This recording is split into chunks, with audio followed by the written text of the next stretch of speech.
Di salah satu proses onboarding, pertanyaan saya adalah berapa banyak waktu yang kamu bisa luangkan untuk program-program di Remote Worker Indonesia.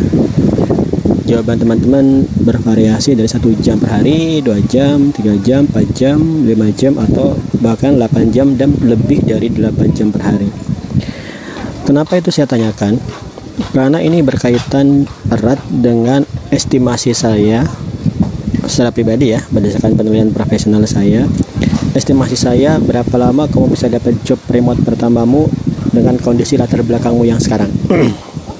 Nah, dan saya mengambil angka yang paling aman. Dan itu sebenarnya amat sangat erat kaitannya dengan skillmu yang sekarang dan waktu yang kamu luangkan. Kedua hal ini harus saling dukung satu sama lain. Kalau kamu skillnya tinggi banget tapi waktumu nggak banyak, ya jadinya juga lama. Yang sempurna adalah skillmu udah bagus dan waktu yang kamu luangkan banyak. Itu akan cepat. Sebenarnya yang lebih keren lagi ya, yang saya suka banget itu adalah kamu nggak punya skill tapi waktu luangmu banyak. Nah, ini luar biasa. Kenapa? Karena saya bisa menjadi bukti bahwasanya pendidikan formal yang sekarang itu terlalu, pendidikan IT ya, saya nggak punya kompetensi untuk menilai profesional yang lain, tapi pendidikan IT yang sekarang dalam konteksnya keberhasilan menembus job itu nggak efektif banget.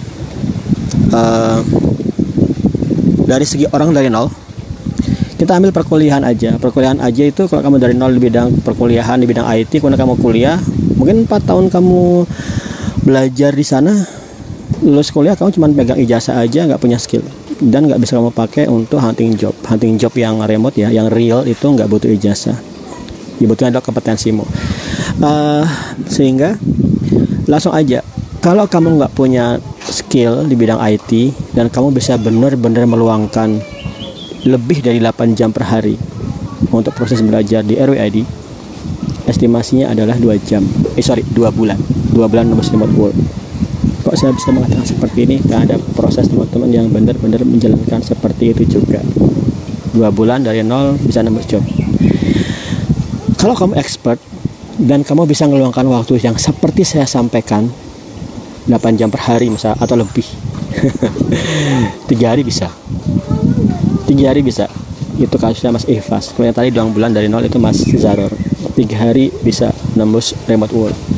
Kok bisa? Ya bisa aja, karena memang sudah ada teknik dan ada strategi untuk hunting job yang sudah saya susun sedemikian rupa berdasarkan pengalaman. Sehingga kalau kamu ulangi strategi ini pasti proven.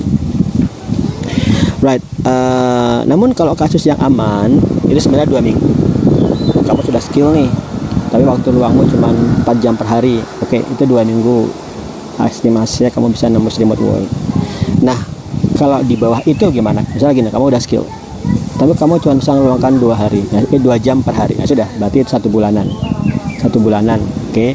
Kemudian kalau kamu turun dari itu, ya berarti 2 bulanan kembali lagi sama seperti teman yang nol di bidang IT, fokus lebih dari 8 jam per hari, dia akan bisa nembus job dalam hitungan 2 bulan. Saya akan tuliskan ini ke dalam tabel estimasi yang saya akan susun di situs yang baru, di aplikasi yang baru, supaya kamu akan bisa melacak semuanya. Jadi teman-teman, kalau kamu ngikutin podcast ini dari awal sampai akhir, kamu akan tahu sebenarnya yang saya sampaikan di sini tuh nggak ada detailnya di webnya. Kadang-kadang ada di Instagram, tapi detailnya belum ada. Nah, saya lagi on the way untuk ngerilis aplikasi yang baru RWID, saya nama metode Boost, dan di situ akan merangkum semua summary esensi dari podcast yang kamu sedang simak saat ini.